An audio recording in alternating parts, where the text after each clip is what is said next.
Yeah. I'm recording right now. What's going on? It's your boy Sermon, thesermonsdomain.com. What's going on? I'm Reese. D Reese, the Marsupial Empire. Yes. Today we're here to discuss J. Cole's third solo album, 2014 Forest Hills Drive. Reese, what do you think of the album? Just initial thoughts. My initial thoughts, I was extremely impressed with the album. I think he's a lot more confident on this album than he has been. It actually reminded me of where he was at on the warm-up in terms of just confidence and then being able to play with different concepts. Because I feel like he kind of lost that, you know what I mean? Like with the Sideline Story and then what was the last one? Born Center. And Born Center. I mean, he did a little bit more with Born Center, but he wasn't as aggressive and he definitely wasn't as confident, I feel like, as he was. And he kept it a secret for so long. Yeah. Like, you didn't even know what he was doing. And they kind of, I think that method worked for him. Yeah, because J. Cole's fan base is just really loyal. So yeah.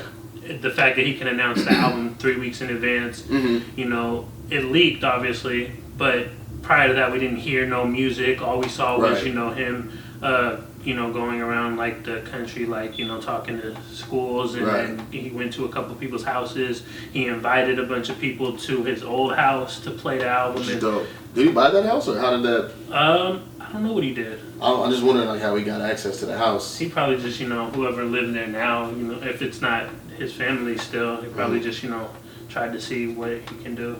I saw a video. It was like a documentary kind of, and the house looked empty, like a shell. So I'm literally wondering if he just like bought the house. He could have. That would have been really dope. Yeah. Like I mean, even if he didn't, it's dope to think about. You know, like, that's filthy. You just go back and buy your childhood home. Yeah. That's amazing. Oh yeah, definitely. There's no features on the album. That was like another big standout when I first looked at it, because I'm like, a lot of albums, you know, they either rely on features or, you know, they're just there. But J. Cole decided, you know, no features. And I think that's impressive because of his network and who he's able to tap to come in. You know, like, you know, he's worked with Kendrick before, obviously. Hasn't made an album, but, you know, he's been featured him. You know what I'm saying? Like, he was just doing shows with Drake.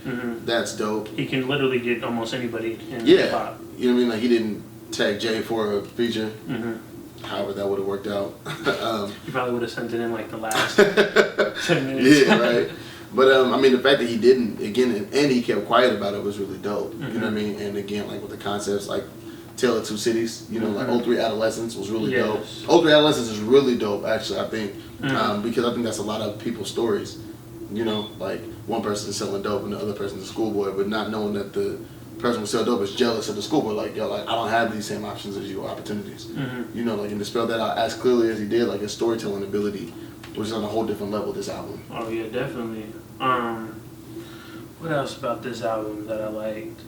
I liked, you know, as you mentioned earlier, you know, the confidence of J. Cole. He sounds a lot more confident because now, you know, a lot of people would place J. Cole in, like, you know, that top 3 or top 5 bracket off of, you know, his catalog, you know, you think so? His presence. You think so? I see it a lot on Twitter. A lot of people say it. I don't know how, like, valid, like, you know, Drake is like one of the undisputed top artists. Kendrick. But then, you know, you toss J. Cole in there, and he always manages to impress with the albums, I think. Yeah. Well, I don't think with Sideline Story. Well, Sideline Story, he was just kind of, you know, finding his place. Oh, I didn't like that because, well, what I like about this, what I can appreciate about this, because I haven't heard anything off of this. You know what I mean? Until I heard the album. But with Sideline Story, we had already heard probably 50% of the album from the come up and the warm up, and you know what I mean? Yeah, trying to make a single pop. Right. Yeah. But I'm really impressed with the cohesion of the album. It was a very cohesive album. Like even going from what was it? Was it Tale of Two Cities? And then what was the next joint after that? We were just talking about it was more aggressive. It was snapping on Fire Squad. So you go from Fire Squad to Saint Tropez. You know what I mean? Like, but it fits though, and it works for that album. You know what I mean? And I don't think there was a low point until like the very, not even the end. I wouldn't even call it a low point, but it was just the shout outs. You know what I mean? Yeah, the shout outs, you know, I get it. Yeah, I know the stuff, I get it, but it's not something that I'll probably listen to again. I listened to it once, and then, you know, I cut it off and listened to the first part of the song.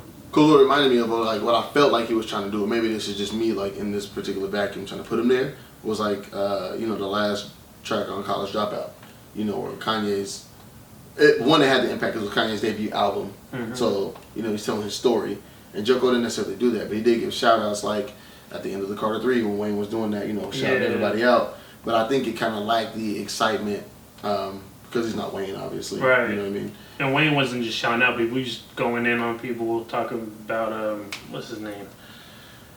The one dude. He shouted out Al people. Sharpton? No, that was the wrong. That's dedication. Was it? That's what you're thinking about. Yeah, because at the end of the Drought 3, he's just shouting out everybody. Because this after he had moved to Miami, he's shouting out all the producers he had worked with. You know what I'm saying? Just shouting out people in the camp. You know, Nicki was when he first signed Nicki Minaj, and Currency was on the label. But it kind of reminded me of that. You know, but again, it wasn't as exciting. But it's still, I think it's his best album. I think it's one of the best albums that I've heard this year. Like I was saying to you before, you know, his album and Logic's album, I think are the best 2 rap albums of the year. No discredit to Crit, because Cadillac is dope. Oh yeah. But you know, I think those 2 are like the 2 that I would keep in heavy rotation because of the lyricism, because of the confidence, because of the aggression. And going back to J. Cole's confidence, you know, you see it on like January 28th, where he you know calls himself, you know, the God. Yeah. He said, you know, I'm not Drake, I'm not Kendrick. Yeah. You know, you might be Kendrick, you might be Drake, but you ain't the God. You know. Whatever. However. Check the birthday. Yes. January 28th. You ain't the God. So I'm overall impressed. I'm glad he did this album. I think it was much needed. I think it did a lot more for his image and I think for his career than what a lot of people can see right now. Yeah. But when you give somebody a solid body of work, you know, and you're already a notable artist, and just some of the recent things he's done, like he was one of the first celebrities to pop up with Ferguson. You know, like people are gonna relate to that. Yeah. People can no longer say, well, he makes boring rap, or people, you know, say, oh, he makes sleepy rap. And that joke is really played out. Absolutely. Especially with this album, I think he silences that. Yeah. He snapped though, man. He said, what did he say?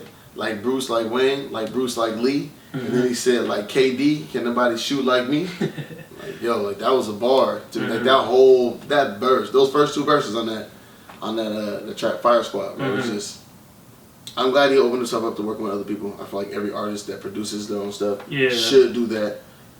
We saw Crit do it. Now we're seeing J. Cole, and J. Cole's somebody that's like really, he really clings on to like being a self producing person. Yeah. He's done it like his whole career. So it's interesting, you know, to see like, you know, eventually he'll talk about like why he did it. Yeah. Like why he reached out. You know, he has a Cardiac on the album, a Willie B vinyl. You know, and these guys, you hear it like on top of, you know, listening to the album.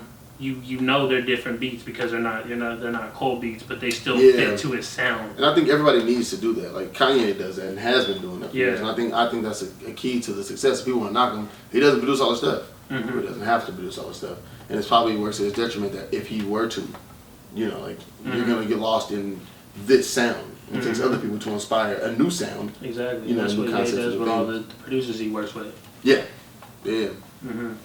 So overall, this is J. Cole's best album, undeniable, right? If I were to rate it, well, like out of 5, I would give it a 5 out of 5. I don't think it's lacking anything. And I honestly was impressed with every single from the intro, right, from the intro just to the ending.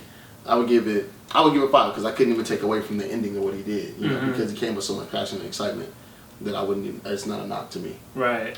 To me, I don't know. I didn't like GMOD. I wasn't a big fan of that track. Nah. I don't know. Like when going back to like having no features, I feel like in having no features, Cole had to like do these hooks, like the singing, you know, the stuff that he did. He had to do that because he wasn't gonna, you know, bring in like a Miguel or like a whoever, you know. But sometimes those things are forced though. You know what I mean? Like we've seen Jeezy in the past force a ton of features. I mean, it didn't make sense. And so I applaud anybody that can come in and feeling like their own artistry. You know, and it doesn't sound corny. Right. I don't think, I mean, he's not a singer, obviously. It works at times, but at other times I don't think it works. Okay. So out of the album, I'll probably give it a 4 out of 5. You know, there's obviously other things that discover about the album as I listen even more than I have already. I've listened like maybe 8 times through from the beginning to the end. But it's an album that's definitely gonna sit with me for a while, enough to where I'll be like, okay, my opinion could change. I might end up liking GMOD, or I might end up hating another song. Right, if you play it too many times. Right. Racks up them numbers in your iTunes library. That's definitely true. All right, yo, well. All right, well, we discussed J. Cole's album. If you like the video, subscribe to the channel, like the video, share it. Thank you for watching. I'm Sermon. I'm Reese. Follow us on Twitter @SermonsDomain. @EvaMarsupials. Thank you.